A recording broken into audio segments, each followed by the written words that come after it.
Storytime at Home, presented by the Cincinnati and Hamilton County Public Library. Hi friends, I'm Miss Jennifer from the Wyoming Branch Library, and I'm here today to share a story with you. It's called The Mitten, adapted and illustrated by Jan Brett. Once there was a boy named Nicky who wanted his mittens made from wool as white as snow.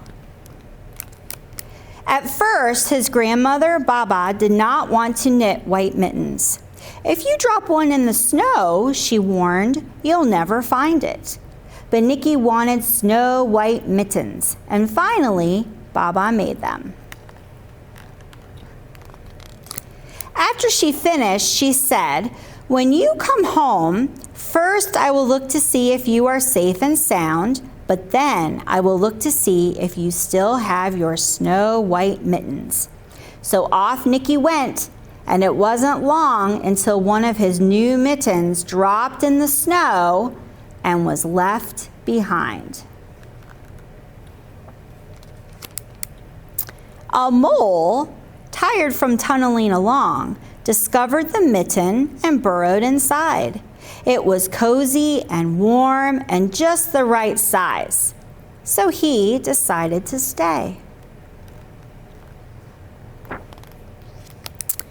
A snowshoe rabbit came hopping by. He stopped for a moment to admire his winter coat.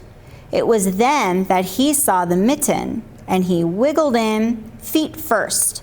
The mole didn't think there was room for both of them, but when he saw the rabbit's big kickers, he moved over.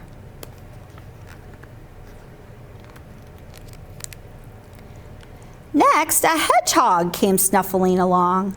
Having spent the day looking under wet leaves for things to eat, he decided to move into the mitten and warm himself.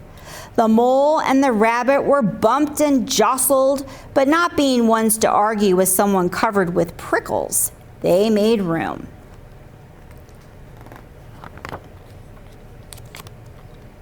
As soon as the hedgehog disappeared into the mitten, a big owl, attracted by the commotion, swooped down.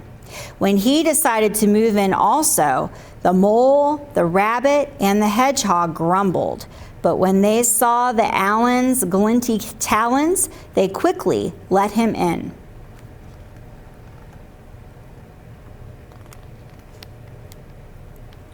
Up through the snow appeared a badger. He eyed the mitten and began to climb in. The mole, the rabbit, the hedgehog, and the owl were not pleased. There was no room left, but when they saw his diggers, they gave him the thumb.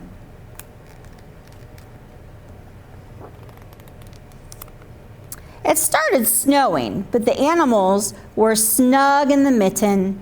A waft of warm steam rose in the air, and a fox trotting by stopped to investigate.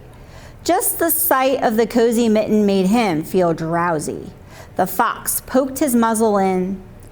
When the mole, the rabbit, the hedgehog, the owl, and the badger saw his shiny teeth, they gave the fox lots of room.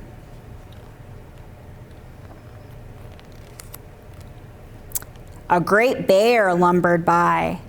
He spied the mitten, all plumped up. Not being one to be left out in the cold, he began to nose his way in. The animals were packed in as tightly as could be. But what animal would argue with a bear? The mitten swelled and stretched. It was pulled and bulged to many times its size. But Baba's good knitting held fast.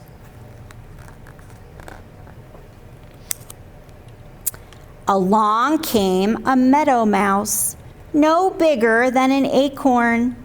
She wriggled into the one space left and made herself comfortable on top of the great bear's nose.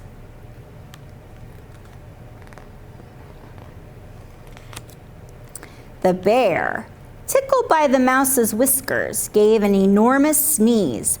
Ah, ah, ah, choo!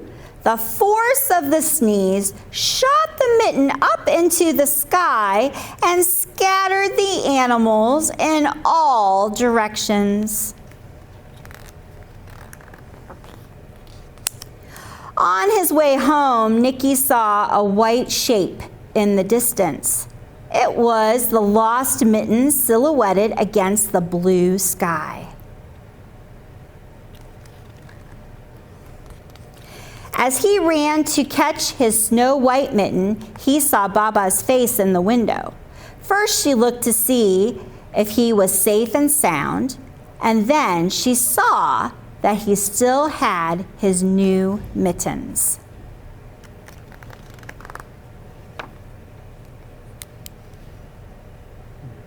The end. I hope you enjoyed that story. Thanks for listening. See you next time.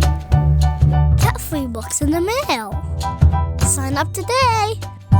Go to Ohio Imagination Library.org to find out more.